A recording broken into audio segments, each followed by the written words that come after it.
नमस्कार, मैं अंजना और आप देख रहे हैं नेशन फर्स्ट टीवी। आइए बढ़ते हैं इस वक्त की बड़ी खबर की ओर। राउरकेला की बेटी साइबर ठग के जाल में फंसी, निकाह के 10 माह बाद शाहीना के शौहर हैदर का खुला राज। सरकारी खुदरा विक्रेताओं की 7 सूत्रीय मांगों को लेकर प्रदर्शन। फेंगल तूफान का असर, तापमान में गिरावट और बारिश जारी। मरीन ड्राइव पर तेज रफ्तार एसयूवी दुर्घटनाग्रस्त, जांच जारी। सदर अस्पताल में जल्द शुरू होगी एलाइजा टेस्ट और एंटीबॉडी जांच सुविधा। शहर के नाला रोड निवासी शाहीना परवीन कोलकाता के हैदर अली से निकाह के बाद एक ऐसे साजिश का शिकार हुई जिसने उसके जीवन को उथल पुथल कर दिया। हैदर अली, जो खुद को मेट्रो मॉल में जूते के शोरूम का मालिक बताता था, दरअसल 500 करोड़ की साइबर ठगी में शामिल निकला। शाहीना का निकाह 30 जनवरी को राउरकेला के आनंद भवन लेन स्थित हयात पैलेस में धूमधाम से हुआ। हैदर ने खुद को एक सफल व्यवसायी बताकर भरोसा जीता। शादी के बाद 1 महीने तक दाम्पत्य जीवन ठीक ठाक चला, लेकिन जल्द ही हैदर का असली चेहरा सामने आने लगा। वह दिल्ली में बिजनेस का बहाना बनाकर कोलकाता से दूर रहने लगा और महीने में महज 1-2 दिन घर आता। 16 अक्टूबर की रात शाहीना अपने पति से फोन पर बात कर रही थी, तब उसे भुवनेश्वर में पुलिस और मीडिया की आवाजें सुनाई दी। बाद में पता चला कि उसी दिन भुवनेश्वर पुलिस ने सुंदरपाड़ा स्थित एक अपार्टमेंट में साइबर क्राइम रैकेट का भांडाफोड़ किया था, जिसमें मोहम्मद हैदर अली समेत 5 लोगों को गिरफ्तार किया गया। यह आरोपी अमेरिकी नागरिकों को ठगने के लिए फिशिंग तकनीक और एंटीवायरस सॉफ्टवेयर का उपयोग कर ईमेल बमबारी पद्धति अपनाते थे। इन पर 500 करोड़ की साइबर ठगी का आरोप है। शाहीना ने आरोप लगाया कि उसके ससुराल वालों ने हैदर को जेल से छुड़ाने के लिए 5 लाख रुपए की मांग की और पैसे ना देने पर उसे बुरी तरह पीटा। उसके परिवार ने किसी तरह 3,08,000 रुपए जुटाकर मोहम्मद हैदर अली के भाई को दिया। निकल चल बहन ने चल बाहर में बात होगी, जाइए घर से जाइए आप अपना बहन का बात रास्ते में कीजिएगा, जाइए जहां करना है करिएगा, जहां नहीं अब यहाँ बोले क्यों नहीं? हम आपसे बोल तब्बीर भाई निकल जाके बात कर, जा बाहर बात कर, निकल आप लोगों का चचा जिंदगी में पहली बार चचा नहीं आप लोग चुप हो गए चचा चचा हैदर भाई पूरा दुनिया आप लोग नाच, मेरा दामाद को बोले, दो दामाद को फोन करके आप लोग जाइए बात कीजिएगा, बोले जो करना कीजिएगा, चलिए। आपको मालूम है अच्छी तरीके से हम अपना कोई बात नहीं होगा, कोई बातचीत नहीं होगा भाई, एकदम बातचीत नहीं होगा, लेकर के जाइए। अब्बू जो बात करना बात करे, समझ लिया जाएगा। अब्बू नहीं कुछ नहीं, आप लोग अपना लड़की लोग तभी से सिखाएगी, एकदम जबरदस्त है, कोई बातचीत नहीं होगा। यहाँ से निकल जा उस टाइम में कुछ नहीं। नियति मानकर शाहीना 26 नवंबर को अपने परिवार के साथ कोलकाता ससुराल लौट गई, लेकिन वहां ससुराल वालों ने शाहीना और उसके परिवार के साथ मारपीट कर उन्हें घर से निकाल दिया। शाहीना ने 2 दिसंबर को राउरकेला में मीडिया से बातचीत में अपनी आपबीती सुनाई। उसने ससुराल वालों पर अपने पति की ठगी की सच्चाई छिपाने और मानसिक उत्पीड़न का आरोप लगाया। अब शाहीना पुलिस और प्रशासन से न्याय की मांग कर रही है। शाहीना का कहना है कि वह चाहती है कि ऐसे ठग परिवार और लोगों को सख्त सजा मिले, ताकि किसी और लड़की का जीवन बर्बाद ना हो। शाहीना परवीन ने अपने पति मोहम्मद हैदर अली और ससुराल वालों के खिलाफ प्रताड़ना, धोखाधड़ी और मारपीट की शिकायत महिला पुलिस थाने में करवा ली है। तुम्हारा नाम क्या है? जी सर, तुम्हारा नाम क्या है? शाहीना परवीन। क्या घटना क्या हुआ है? सर घटना क्या हुआ, मतलब ये एक मेरे हस्बैंड मतलब मेरी शादी हुई थी 30 जनवरी को हुई थी, ये 2024 में हुई थी। वो मतलब बताए थे कि HA कलेक्शन करके है, मेरा बिज़नेस है, ये है वो है, बताए थे। जो भी अच्छा घर और सब चीज़ दिखाई, मेरी फैमिली को तो पसंद आया, तो शादी हो गई। उसके बाद लेकिन शादी हुई, इसका दूसरा महीना या 1.5 महीना तक मतलब ठीक रहे, साथ में कश्मीर भी घुमाए हैं, इधर उधर भी घुमाए। तो उसके बाद पता चला ये मुझे छोड़कर चले गए साइट काम करने के लिए। तो हम बोले कभी बताए क्यों नहीं है कि आप अलग से काम करते, क्या काम करते? तो बोलते हैं कि ऑनलाइन काम करते, ऑनलाइन काम करते। तो हम बोले ऑनलाइन काम मेरे को भी बताइए क्या? बोले छोड़ो ना, तुम अपना ध्यान दो ना, हम ऑनलाइन काम करते हैं। बाद में पता चला ये ऐसे करके 8 महीना मुझे अंधेरे में रखे, सब पूरी फैमिली रखे, हस्बैंड भी और मेरे सास ससुर ननद सारे लोग मिलकर मुझे अंधेरे में रखे थे। तो उसके बाद मतलब पता चला ये अभी 16 अक्टूबर को इनसे बात कर रहे थे रात में, रात का 1:30 बजे बात कर रहे थे। तो अचानक सा पुलिस का आवाज़ आ गया, मोबाइल छीन लिया इनका। तो हम बोले अचानक क्या हो गया, ऐसा क्या काम किया जो पुलिस वगैरह रूम में इनका घुस गया था? तो इनको अरेस्ट कर लिया।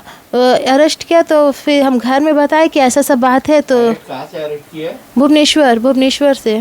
भुवनेश्वर के बाद जनवरी में शादी हुआ, उसके बाद वो कलकत्ता साथ में कितना दिन रहा, उसके बाद भुवनेश्वर कब आए? 15 दिन। हाँ, तो शादी हुई तो 1 महीना तक रहे हैं साथ में। 1 महीना के अंदर ही मतलब कश्मीर भी घुमाए हमें, ऐसा नहीं कि नहीं घुमाए, कश्मीर भी घुमाए। घुमाने के बाद ठीक 1 महीना हुआ वो चले गए बाहर।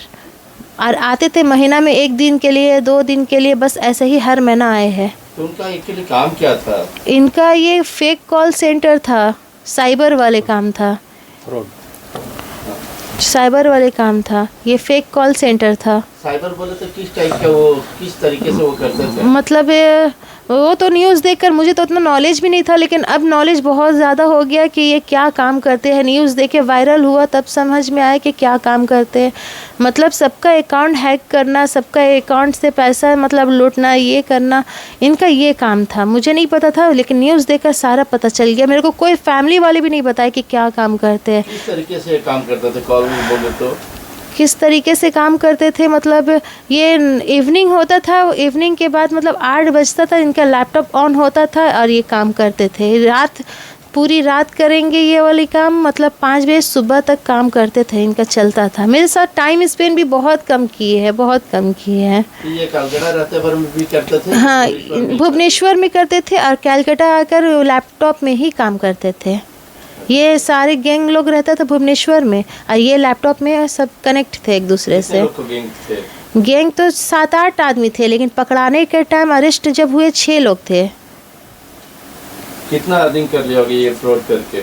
जी सर, कितने अर्निंग कमाई कितना हो गया होगा, कुछ जानकारी है? हम कभी हिसाब किताब कभी नहीं लिए कि कितना कमाते, क्या कमाते, लेकिन जब न्यूज़ वाले देखे कि 500 करोड़ का मतलब इन पे लगा है, स्टाम्प लगा, तब हमको लगा कि शायद इतना कमाते होंगे, क्योंकि अनलिमिटेड खर्चा करते थे, अनलिमिटेड खर्चा करते थे। इधर ये लेना, वो लेना, घर लेना, ज़मीन लेना, बाइक लेना, बुलेट लेना, हर एक चीज़, भाई को ट्रक दिलाना, संबलपुर वाले भाई को ट्रक दिलाना, हर एक काम यही पे चलता था। इन पे ही सारी फैमिली डिपेंड थे और कुछ नहीं। तो इनका फैमिली भी सपोर्ट करते थे पूरे? जी बिल्कुल बिल्कुल। हम अपने सास ससुर को बोलते थे कि मेरी नई नई शादी हुई है, हम हस्बैंड के साथ रहना चाहते हैं। तो बोलती है तेरे पल्लू में बांधे क्या है, ये अपना काम नहीं करेगा, तुम अपने साथ रखेगी तो काम धंधा कैसे चलेगा। मेरे को बहुत डांटा, मतलब उस टाइम भी बहुत डांट के मेरा मुंह बंद करवा दिया। हमने ठीक है, कोलकाता ताती बगान, डॉस बिल्डिंग करके, इंटाली ताती बगान करके है, मौलाली रोड। तुम्हारे साथ टॉर्चर क्या किया? सास तो 8 महीना तक टॉर्चर बराबर करती थी कि तेरा बाप भाई का दिया है, ये हार दिया है, सोना का हार दिया, टीना वाला हार दिया है, तेरा टीना वाला जेवर मिला है, ई मिला है। इन लोग को तो ईमानदारी वाला पैसा नहीं था ना, जो बड़ा बड़ा हार रखता था, सोना रखता था। मेरे पास मेरा बाप भाई का जितना कैपेसिटी था उतना मेरे को दिया, लेकिन मेरे को सास ननद लोग 8 महीना तक टॉर्चर की थी कि तेरे को कुछ नहीं मिला, तेरे को ये मिला है, वो मिला, हमेशा तोन मारते थे। हम इग्नोर करते थे और चुप रहते थे, सहते थे और कुछ नहीं बोलते थे। लेकिन अभी जो ये मसला हुआ ना, तो बोलना पड़ रहा है कि ये मेरे हस्बैंड मेरे साथ झूठ बोला। कितना तारीख का मसला है ये मसला? ये 16 तारीख का है, 16 अक्टूबर का मसला है। तो फिर उसके बाद राउरकेला कैसे आ गई? राउरकेला कैसे 16 अक्टूबर को मतलब पता चला, तो ये लोग मतलब मेरा मोबाइल 17 तारीख को छीन लिए थे। 17 को हम न्यूज़ देखे ना, तो हम इतना ही खाली घर वाले को बोले कि मेरे को अंधेरा में सारे परिवार रखे हैं, मेरे को अंधेरे में।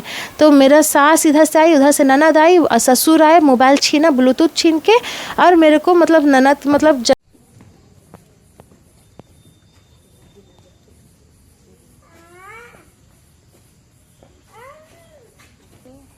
जितना हो सके वो लोग को सख्त से सख्त सजा मिले, और कुछ नहीं चाहिए। कल तो एफआईआर हो ही जाएगा ना।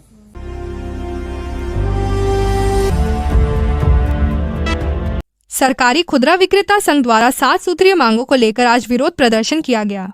यह प्रदर्शन अखिल भारतीय डीलर्स फेडरेशन की ओडिशा शाखा के आह्वान पर आयोजित किया गया था। प्रदर्शन में शामिल विक्रेताओं ने विभिन्न प्लेकार्ड्स और मांगों की सूचनाएं लेकर शहर में एक रैली निकाली। यह रैली शहर के विभिन्न मुख्य मार्गों से गुजरते हुए महानगर निगम कार्यालय के सामने पहुंची। संघ के नेताओं ने सरकारी खुदरा विक्रेताओं के अधिकार और सुविधाओं की गारंटी, बढ़ती कीमतों का विरोध और चल रही समस्याओं के समाधान को लेकर अतिरिक्त जिलाधिकारी को एक ज्ञापन सौंपा। मांगों में सरकारी जन वितरण प्रणाली में सुधार, उचित मूल्यों पर सामग्री की उपलब्धता सुनिश्चित करना और विक्रेताओं की सुरक्षा जैसी कई प्रमुख मुद्दों को उठाया गया। संघ की ओर से चेतावनी दी गई कि यदि इन मांगों को जल्द पूरा नहीं किया गया तो आने वाले दिनों में बड़े पैमाने पर आंदोलन शुरू किया जाएगा। साधारण संपादक राउरकेला खुचरा विक्रेता संघ तथा उपसभापति ओडिशा डीलर एसोसिएशन आज ये जो शोभा यात्रा करे आज आम म्युनिसिपल कॉर्पोरेशन सामने अतिरिक्त जिलापाल को 7 दबा दाबी पत्र दबा परिप्रेक्षी आज आम एठारे उपस्थित होइछु। आमर सर्वभारतीय डीलर फेडरेशन ओडिशा शाखा भुवनेश्वर डाकरारे आमर सारा ओडिशा रे प्रत्येक जिलापाल कार्यालय सम्मुख में आमर यही प्रतिवाद सभा सहित आमर दाबी पत्र प्रदान करा निर्देश है।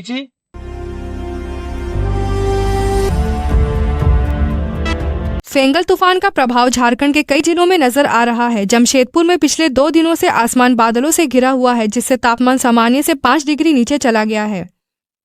कोल्हान क्षेत्र के ग्रामीण इलाकों में रुक रुक कर बारिश हो रही है। मौसम विभाग के अनुसार यह स्थिति 4 दिसंबर तक बनी रह सकती है। इसके बाद शहर में ठंड का असर तेजी से बढ़ने की संभावना है। इस बदलाव से स्थानीय लोग ठंड के लिए तैयारियां शुरू कर रहे हैं। ग्रामीण इलाकों में बारिश से दैनिक जीवन प्रभावित हो रहा है, जबकि शहर में तापमान में गिरावट के चलते लोगों ने गर्म कपड़े निकालने शुरू कर दिए हैं। 2 दिनों से धुंध सा माहौल है, पूरा ठंडा तो उतना नहीं है लेकिन धूप नहीं निकल पा रहा है और लगता है 1-2 दिन तक ऐसे रहेगा। क्या बादल? अब बादल भी छाया हुआ है, इसकी वजह से धूप नहीं दिख रहा है। बादल फटेगा तो थोड़ा ठंडा बढ़ेगा और अभी कल से थोड़ा सा ठंडा कम हुआ है, इतना तो ठंडा नहीं अभी, लेकिन ठंडा बढ़ेगा बादल हटेगा तो। पूरा बादल धूप नहीं निकल रहा है। धूप के लिए तो लोग तरस रहे हैं कि धूप थोड़ा निकले, बहुत लोगों को दिक्कत हो रहा है धूप की वजह से। मौसम से 2 दिन से है मतलब बादल छाया हुआ है, लेकिन ठीक है। अभी ऐसा भी कोहरा के चलते मतलब थोड़ा सा हो रहा है। धूप नहीं है, धूप अभी नहीं हो रहा है, लेकिन अभी ठीक है। बादल फटे तो फिर तो हाँ थोड़ी ठंड बढ़ेगी, लेकिन इतनी नहीं। अभी ठंड बढ़ेगी, थोड़ी तो ठंड बढ़ेगी। ऐसे धूप नहीं निकलेगी। अभी धूप नहीं है, लेकिन धूप निकलेगी। मौसम भी सुहाना है। मौसम सुहाना है, ऐसे इतना तो होना चाहिए।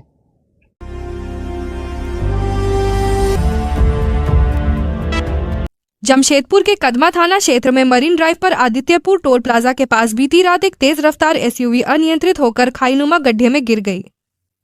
वाहन की क्षतिग्रस्त स्थिति इस भयानक हादसे की गंभीरता बयां कर रही है।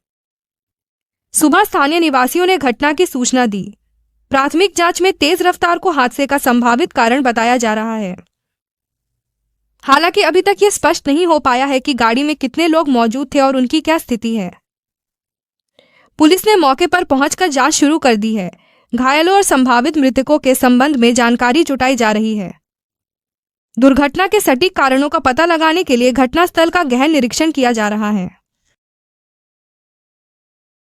ज्वेलरी को आसंतु और पांतु low making charge, lifetime service, easy EMI, free jewellery insurance और लाइफ टाइम सर्विस सहित बीआईएस हॉलमार्क थिबा ज्वेलरी। तेबे आसंतु 72 वर्षर निर्भरयोग्य अनुष्ठान Jai Hind jewellery, main road, Rourkela. अब तक के लिए बस इतना ही। फिर मिलते हैं कैसे ही बड़ी खबर के साथ। तब तक के लिए नमस्कार और देखते रहिए नेशन फर्स्ट टीवी। अगर आपको वीडियो पसंद आई हो तो फेसबुक और इंस्टाग्राम पर हमें फॉलो करें और लेटेस्ट अपडेट के लिए हमारी न्यूज़ वेबसाइट en.nationfirsttv.in पर जरूर विजिट करें।